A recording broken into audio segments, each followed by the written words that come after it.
Good to see some old faces, some new faces in the call. Today with us is Miguel Dias, a technology consultant who will share his experience of conducting value stream mapping sessions over the last year in different companies. And Miguel, we're all excited to hear how you were able to reduce waste, accelerate development, and help people work better together. The floor is yours. You're welcome. Thank you, Alex, and thank you guys for like taking time outside of your work to learn about this. Um, yeah, so I'll be taking questions during the session, so feel free to ask anytime. I want to be flexible and like steer the conversation towards topics that you are more interested in. So yeah, feel free to participate. A bit about me. Why am I here talking about value stream mapping? Let me already share my screen. It seems like I can't share my screen. Uh, Host disabled screen sharing. Give me a second. Yes, sorry. Just go ahead. Sure. All right. All right. Perfect. Okay. So, yeah. Before I started my own company for doing value stream mapping workshops, I was working at a big SaaS company doing DevOps and also value stream mapping. And you're going to hear the story about my uh, my first workshop and then why did I continue doing it. Before this big company, I was leading the platform team at a data science education nonprofit.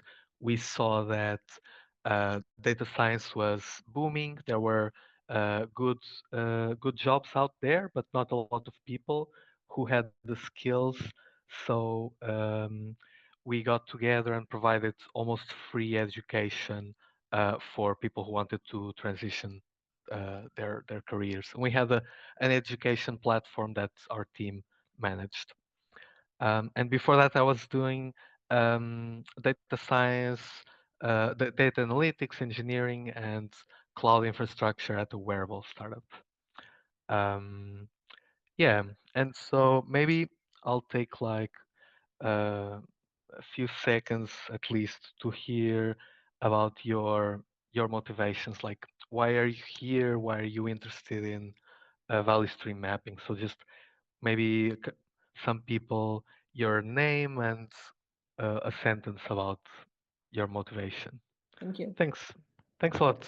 Thanks a lot for sharing. All right, then let's get into it. So let me share my screen.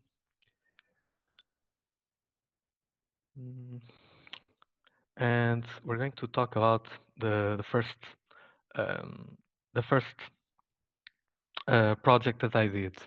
So this was actually the team where I was working, and um, so what was happening was that um, we we felt that we had slow deployment lead times. We also we couldn't agree on how to prioritize improvements, and um, we also had some defects coming up. And every time we tried to um, uh, try to come up with a direction as a team, we felt like frustrated because we couldn't agree, and so we needed something to get us out of this state. Um, and so we tried value stream mapping, and it really helped us. We had one mapping session, mapping the current process, um, identifying, then another session identifying improvements and priorities. And actually, let me just show you what we did. So this is our process. I won't zoom in much because um, this contains some information, and I just want to show you a high-level overview. So this is our process. We kind of try to keep it simple, and we had different colors for manual processes, processes that were automated, which is just a little bit, and some defects that were happening. And from here, we had interesting conversations, and it it really shows that there's a lot of stuff to automate. And this stuff is not only creating extra work for our team, but also to other teams that use our services. Um, cool. So far, so good. Any question or observation? No, I'm waiting for the lead time and the delays that you will be mapping. Uh, Yeah, I good have a question. quick question, if you don't mind. Yes. See that deployment process, does that include any like dependencies on other teams, or is just like how it looks like within yours? Yeah, with this case, we're gonna see other cases, but with this one, it was just within our team. We didn't have any Mm-hmm. dependencies for deploying. But good Mm-hmm. Mm-hmm. question. Thank you. And yeah, Mm-hmm. for sure. And also for the lead time, um, in this first ever workshop, we didn't measure lead time in the map. We did some data collection at the beginning. Mm-hmm. Um, yeah, and actually, one thing that I can share with you is that uh, we did this data collection, um, but this was mostly done by me, and this is not good because if you do the data collection by yourself, if you do if you try to come up with a motivation, let's say. You can write a report saying that we have a lot of manual work and the client the environments are not working properly, and if you can even make some cost estimates for this. um, this kind of excludes other people's opinions, and then they're not as eager to take part in the whole exercise as if they are building it with you from the start. Especially important if you are like an agile coach or a team lead thinking about doing this. Does this make sense? Yep, fantastic. Cool. All right. So this was the first session, and yeah. So um, now that we made the work visible, we know that we are talking about the same thing. So from here, we talk about sources of waste that we see in our process. This got a little bit confusing right now, uh, so let's take a step back. These are some of the sources of waste that we discussed. It's not you are working too slowly or you're not very efficient. No, it's that maybe maybe we could automate some stuff, but we are not utilizing the skills of people. Um, if we have defects, then we require rework. Maybe some work is waiting for someone to do it, but that person is busy. And it's not about blaming the person, but taking a look at what's happening uh, in the process. So those were the conversations that we had during the workshop. So where do we see manual work? Where do we see extra processes that we don't need? Where do we see defects? Um, and then we also voted on what were the most important ones.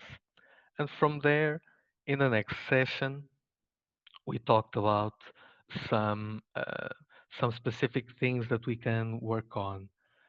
And yeah, so for here, we are taking a look at, okay, what is the target process that we are talking about. So this is the deployment process. What is our goal? We want less manual work. We want to do it faster.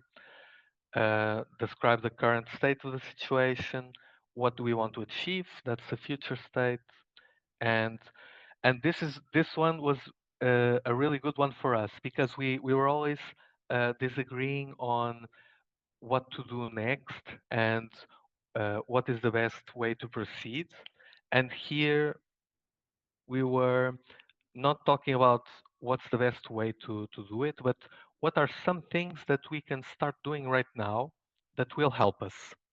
And everyone in the team participated in this. And so um, instead of everyone disagreeing, now we have a consensus on what do we want to do. And this was something new for us. So far, so good. Any question?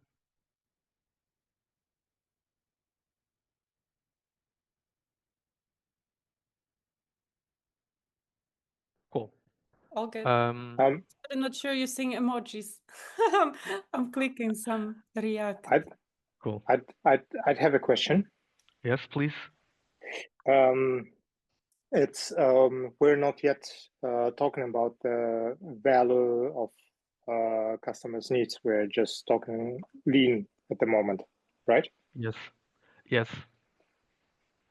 Good Okay, so it's observation. okay. I guess there will be a later point where you bring in the customer's value.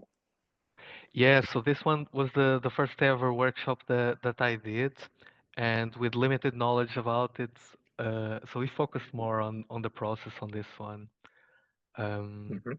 One surprising thing that came out of this, and perhaps the most important one, was that everybody in the team was really frustrated with the amount of manual work that we had, and that was a big topic. But and it's represented in the map, in these yellow boxes. This is all manual work, but once we reduced the manual work required, it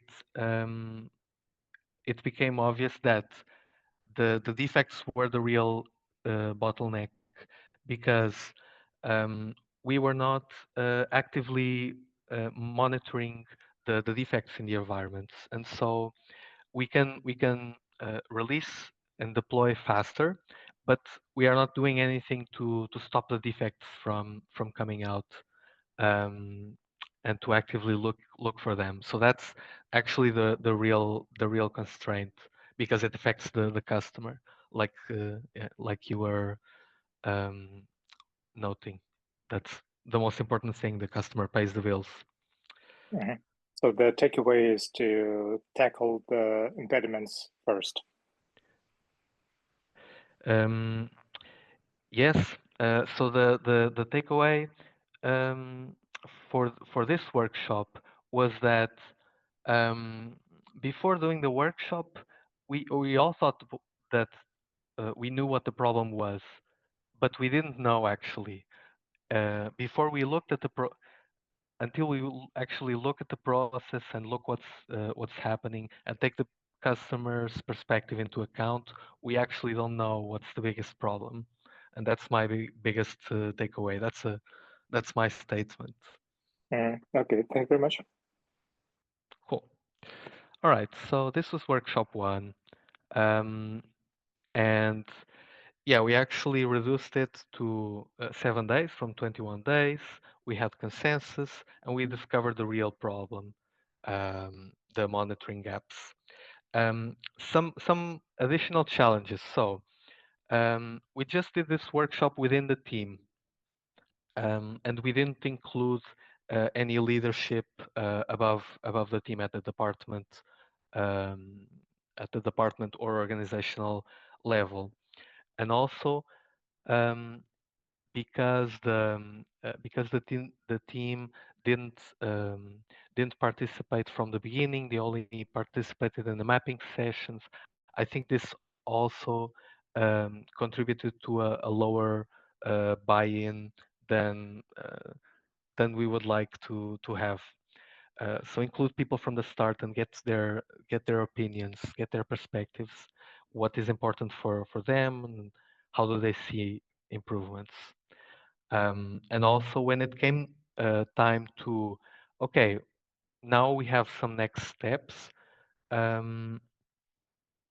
Let's include them in the sprint. Let's put them in user stories and let's do them. People were a bit hesitant in doing this, and so that comes back to the to the team buy-in. That's important also. And then how is the team going to suggest spending a significant amount of time doing something if the leadership is not aware of the benefits that this has? Does this make sense?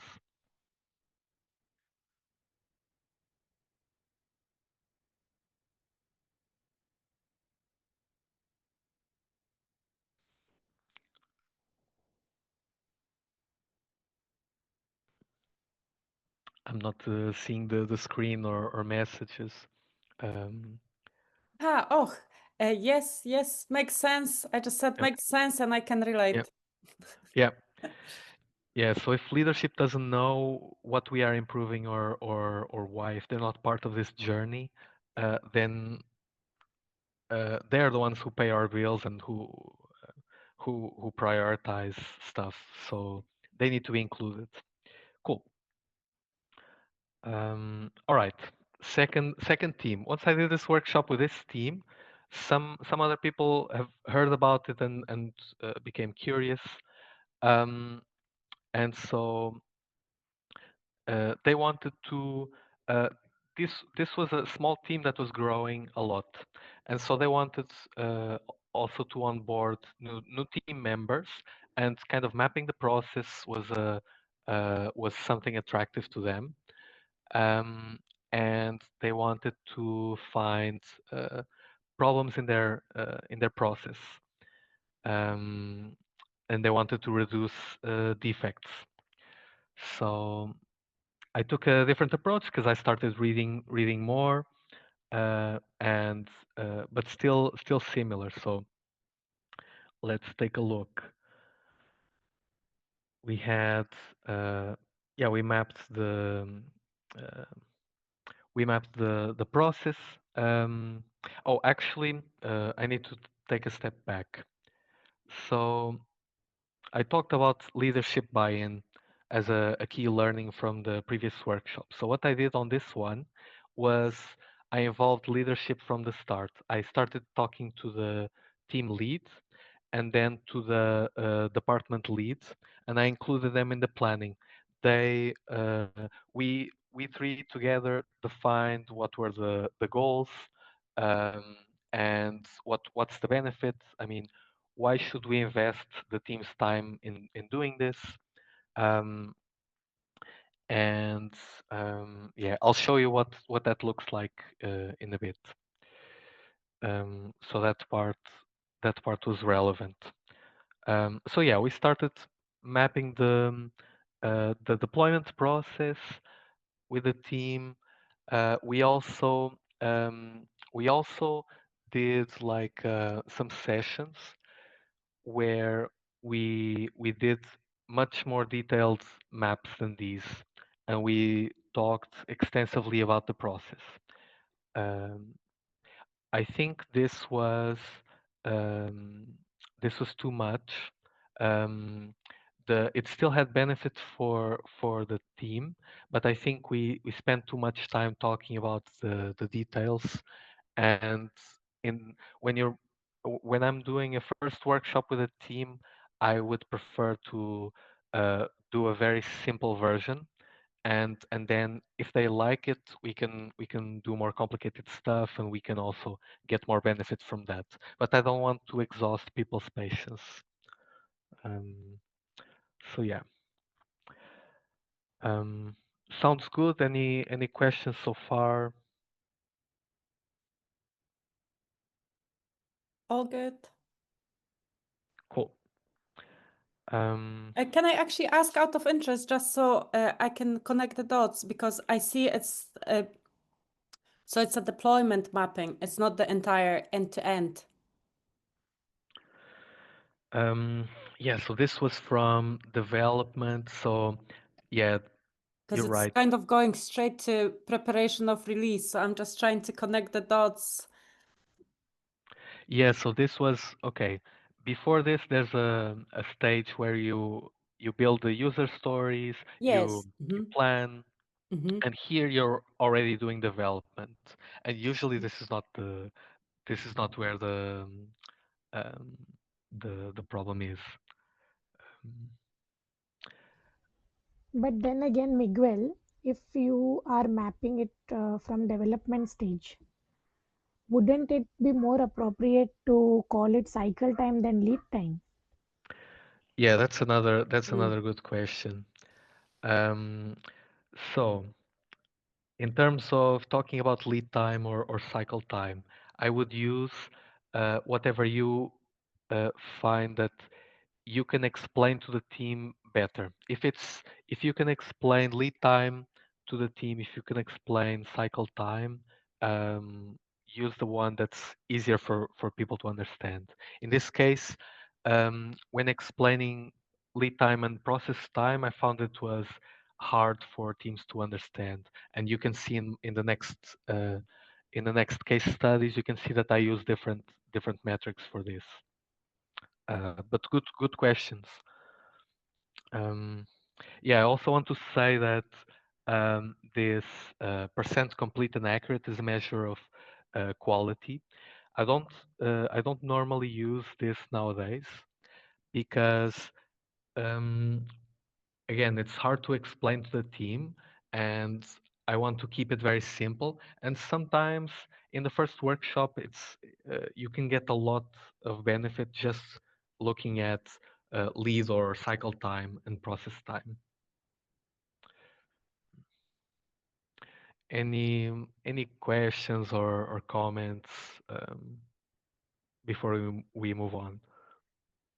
All good for me. Cool, cool. Thanks. I'm enjoying this back and forth.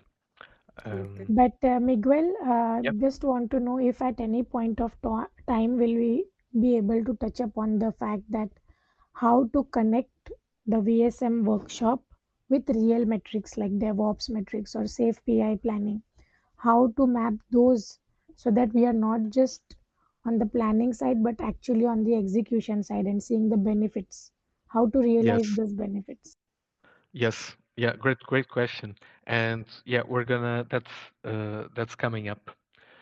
So okay, let's move on. So we mapped the process, and just want to highlight here we have these two stages that uh, just take just 1 or 2 hours to do, but there's like 10 or 11 days here of waiting time. So what's happening here? And one of the things people complained was this cab approval process. And this, despite all of the sessions that we had before talking about the process, um, it didn't occur to me at the time that I actually should include this CAB team and also this acceptance testing team in the workshop and working together with the team. Um, but we were still able to get this a person from CAB, lovely person, to join us in the next workshop, and they were actually able to agree on a new process. Um, and this only this conversation that they had in the workshop and then the follow-ups, they were able to cut their lead time in half. It was like 30 days, and then it went to 2 weeks, and then to 11 days. So this just goes to show the benefit of bringing different teams that work together, that are part of the same process but don't normally work together day to day, and having them talk to each other about the goals and how to improve. Cool. Um, so yeah, we then talked about, again, the sources of waste. The team voted on what they thought was more important. We had some conversations about that, and then again we did this kind of um,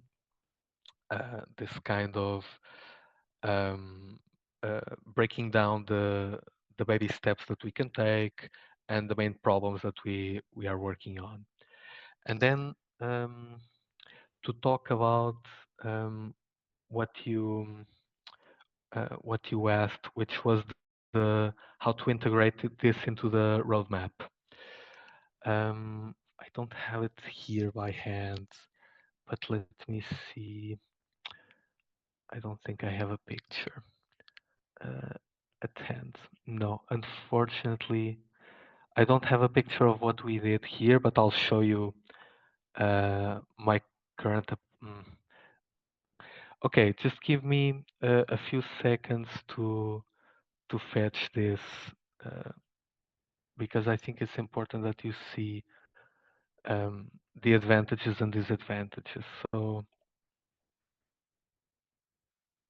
one second. So yeah, so it looked something like this. Um, this was like our roadmap. These were the countermeasures the team talked about, and this was the kind of like a measurable target that we want to achieve. So reduce the lead time from 28 days to 5 days. This was a goal. And then we had meetings every 2 weeks to measure progress um, on each of these goals. And I think that, and we built this together with a team. I think that this plan is too complex. Um, it's too bloated. I think it took too much time to explain, and a simpler process is best. We don't want to exhaust people's patience. How Any, would you yeah, simplify that? good question. You're going to see that next. Okay. Mhm. Any more questions or comments?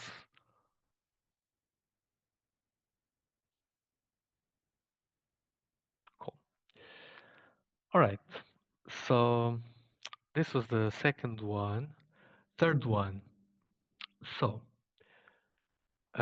yeah, um, this team was growing faster than they could keep up. It's a great problem for a business to have, but for them it was really painful. They were really busy all the time, always switching from one task to another, and they were soon going to receive a lot of new customers. So and they were having a lot of a lot of rework that they needed to do, a lot of defects to fix, a lot of back and forth communication, and this uh, the leadership team and the team itself, they estimated like an actual um, money value of this all of this waste. That's not the team's fault, but the process that needs to grow. This entire waste was it was a huge amount of money that they could save to by fixing this. So the team was really eager to get started, but we had a summer break in between, and so one of the takeaways here is that we took around 2 months to plan because again they were really busy. It was hard to schedule meeting. So 2 months of planning and then 2 months of summer break, and then the workshop we did in I think 3 weeks, spread out, different sessions spread out. Um, and I'm going to show you how I structure the sessions now also. But this was really bad because the um, it it just took too long. People had different things they needed to attend to, and so every time we had a meeting, they needed to remember, okay, but what did we talk about last time? Um, and then um, and then and then also from the planning to the execution, we had the summer break, and in this time, the team priorities changed. Their responsibilities changed a lot. Um, and so it's the big lesson here is to make it very fast. Nowadays, a workshop from start to finish, um, I think needs to be 2 weeks maximum. So you do all of the planning uh, um, v- in a very simple way. On the first week, you can do some interviews, and then on the second week, you have one mapping session every day in the morning, so it doesn't disrupt people's work. And so keep it very simple and small. Um, yeah, we talked about this. Um, all right, but I want to show you. We have some maps. Yeah, so this was the map that we did. Um, I'm not going to zoom in um, because this has some a lot of information, but um, yeah, we also talked about lead time here, so we didn't simplify the metrics. Um, and yeah, still the team got some benefit from this. They had some epiphanies, some things that they discovered, um, but they didn't implement any of the things that we discovered because there was a lot of change in their responsibilities. So yeah, keep it short and fast, and then you can get results. Um, next next project, and let me just check. Can you still hear me? Okay, Yes, still here. cool. Yes. All right. So yeah, so this was another. These are all platform teams so far. So this is a big company, and there's a lot of platform teams. Um, this next case, they have really long lead times. They have a lot of work in process, which means that they have a lot of tickets open that they need to deal with. They're always switching from one ticket to another. It's a lot of cognitive load. And also, this platform team was responsible for making changes to other platforms, and uh, and these changes were failing all the time. They failed, let's say, most of the time they failed, and so actually they're making changes to other platforms, and the changes are uh, always going wrong, and then they feel the responsibility, and they make a huge effort to um, make everything go well, but they're not successful, not because of their effort, but because of how the platforms and the systems are structured. Um, this was my favorite workshop ever. The It has a strong leadership buy-in. The leadership was really invested in this. Um, the team initially was was a bit uh, reluctant to do mapping because this kind of activities can be a bit scary. I mean, you're looking at how I do my work. I mean, are you looking to see, look at my mistakes and kind of find reasons to maybe get me fired or get a bad performance review, or why are we doing this? And and so it's constantly reinforcing that we are looking at improvement of the system. We are not we are not looking at to point fingers to someone. We need to improve the system and put you in a position that you can succeed. Um, yeah. Any questions or comments?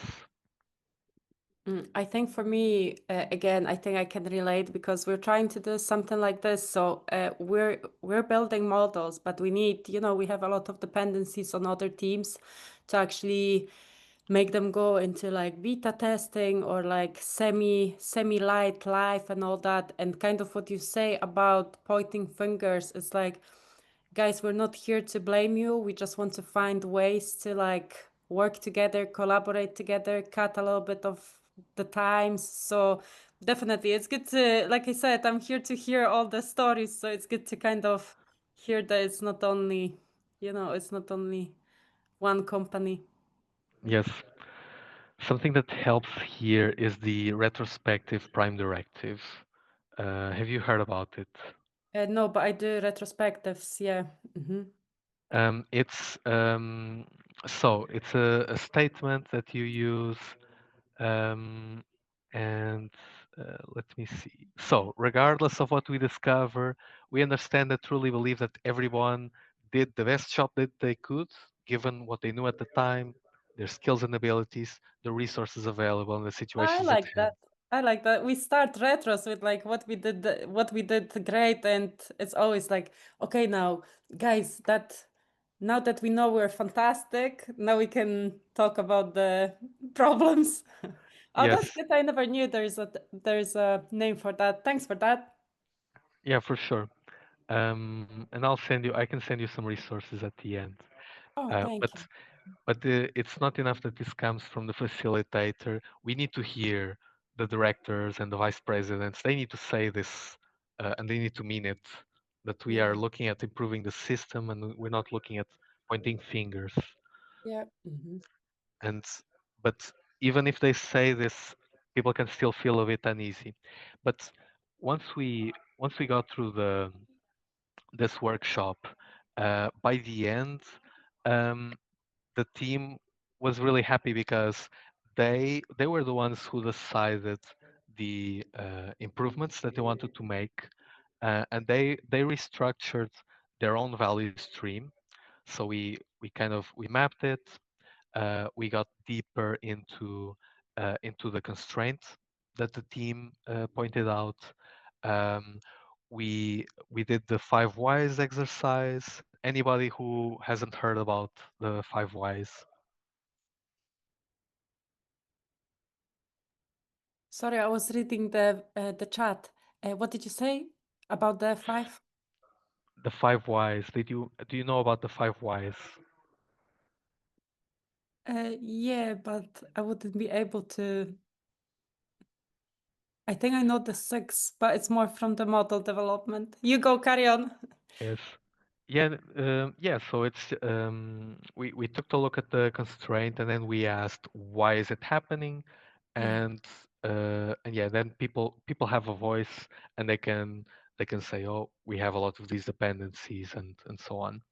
So this helps people uh, and puts the focus on the system and not blaming a person.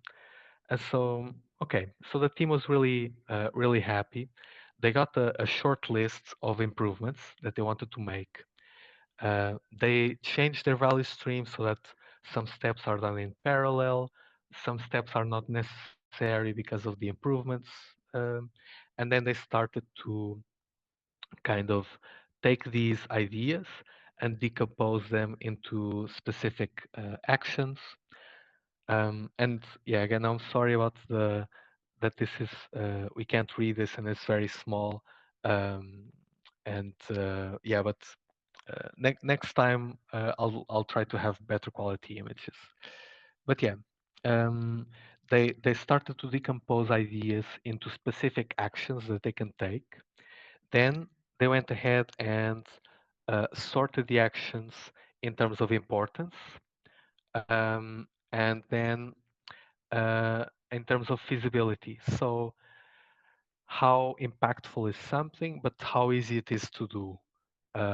If I depend on multiple teams to do it, then it's not so easy.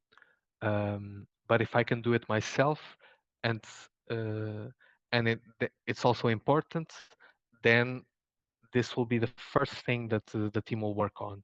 And so this is how we structured the roadmap. So we have um, the um, we have the actions in terms of the high, the very easy to do and very important ones come up first, and then we decompose them into measures of progress, who owns the action, and then some obstacles that people anticipate. Because, okay, now you're assigning something to me. Oh, sorry, guys.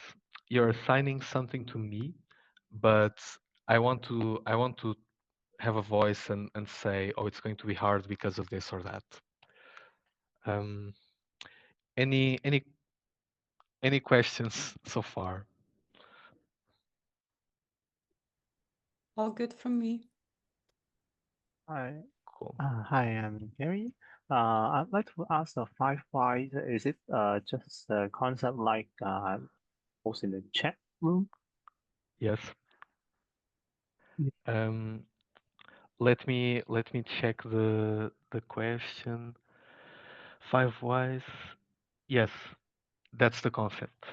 I keep asking about why is the cause, why is the cause, to let it deeply cause and what can do. Okay. Exactly.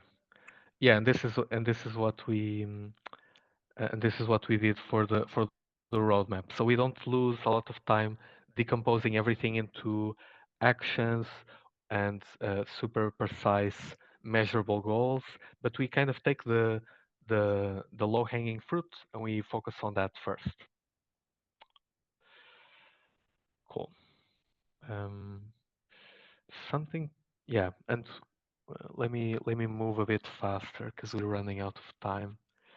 And if you're curious about the five whys, happy to talk about it later.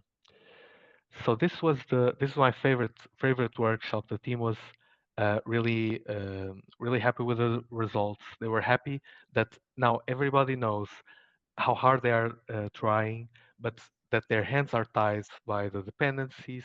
They saw that their work was recognized by leadership, um, and but also in terms of like measurable impact. They have a huge lead time. How much time were they able to save? All of the actions that they had, uh, they were dependent on other teams, so they weren't able to actually improve anything meaningful for the first few months. So, but there was one thing that they did that saved them 2 or 3 hours per week, and they were really happy about that. Even though like um, the whole process didn't change much, but now the leadership team knows what's required for change to actually happen. Um, yeah, cool. So. Um, in this workshop, what the main thing here, um, to give you context, uh, what is this about? This was not just one team, but this was an entire department, and so we had to pick representatives from the each different team involved in the process. And the main thing happening here was that the teams felt misaligned, uh, even working against each other in some cases. They had the release quality. They really wanted to improve that, and um, yeah, they wanted to reduce defects. So again, quality was a major goal here. Um, and one thing that I learned from this workshop, a very important one, was that um, I tried to I tried to do something like this. Um, with the team. So we tried to define the goals of the project with the team. before talking with leadership first, and we discovered that each different team or each different person had their own goals that they thought were the most important ones, and uh, and also like old conflicts came to the discussion, and then it wasn't about improvement, it was more about opinions, and um, and it wasn't very productive. So my takeaway from this is that I need to get the goals from leadership, even if they can be changed later. The leadership needs to communicate the goals, and then the team can say, oh, that doesn't make sense, or we should do this other thing instead. um, and that's fine, but the goals need to first come from leadership, and then we have the a discussion around that, and that really helped move the project forward. Any questions or comments? No, but I was thinking, see if you could maybe pop later on your blog in the chat. That would be so. Yes. Thank you. Yeah, for sure. And I'll send you an email with some resources. Oh, Um, thank you. yeah, cool. Um, so yeah, and so we actually had to redo some sessions because of this. Everybody was pointing in different directions, and then uh, after we have a concrete objective, then it all went a lot smoother from there. Um, and then, okay, we started to map the entire process. And actually, I'm gonna change you. I'm gonna show you from here because it's easier. So we mapped the entire process, similar to this, and then we didn't go into much detail of what's happening in the value stream, but we focused more on the constraint, the bit that is impacting quality the most. Um, and from there, we did an analysis of the process that's happening in this part here. We kind of zoomed in because remember, this is an entire department. So each of these boxes is a complex process. So we zoomed in and we talked about some of the stuff that's happening there. And this was an important moment for the team because they started to realize, oh, the stuff that we are doing at the beginning of the process is having a huge impact on us at the end of the process. Um, we are missing some tests that for our code at the beginning that are causing a lot of defects and rework at the end, and which is more expensive than actually making the tests.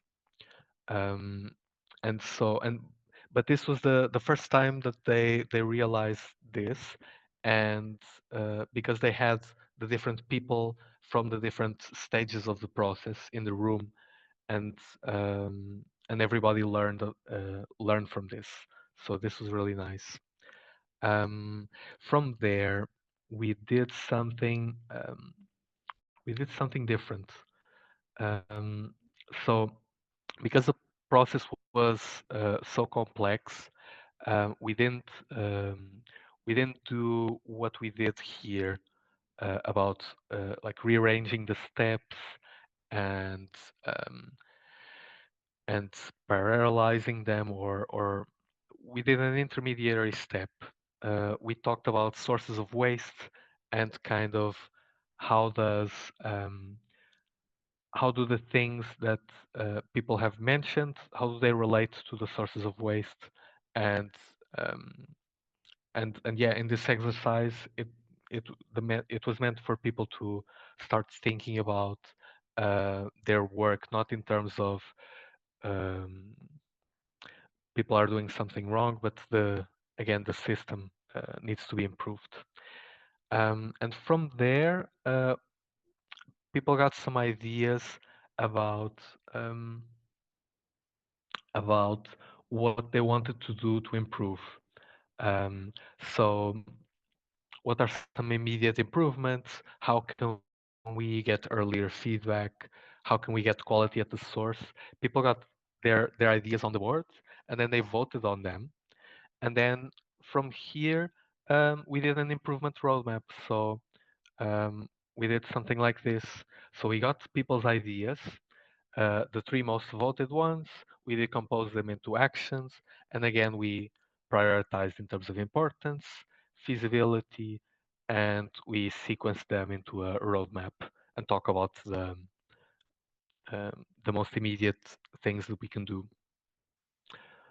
Um, any questions or comments so far? Yes, I have loads. So uh, I will, well, I'll go with the first one. So see, earlier on when we were talking about the process mapping within a team, you recommended like interviews maybe for a week, and then you kind of put the mapping workshop all together.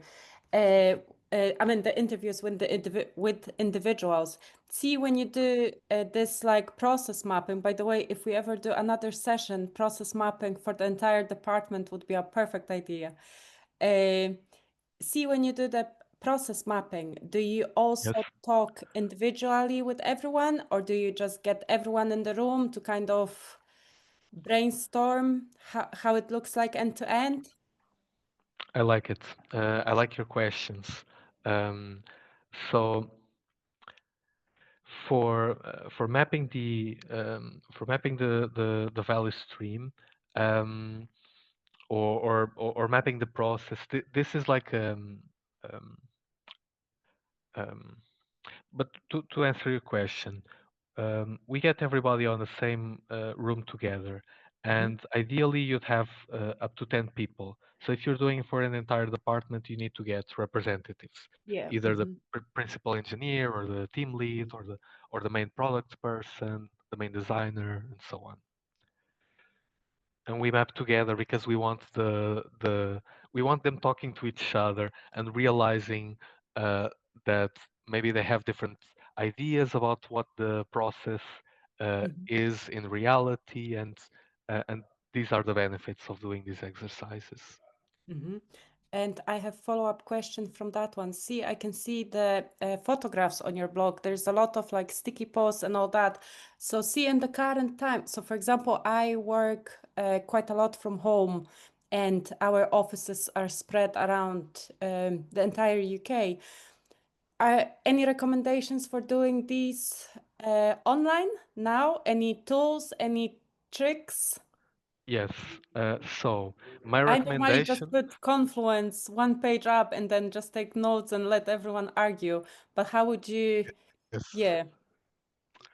yeah. So these are good questions.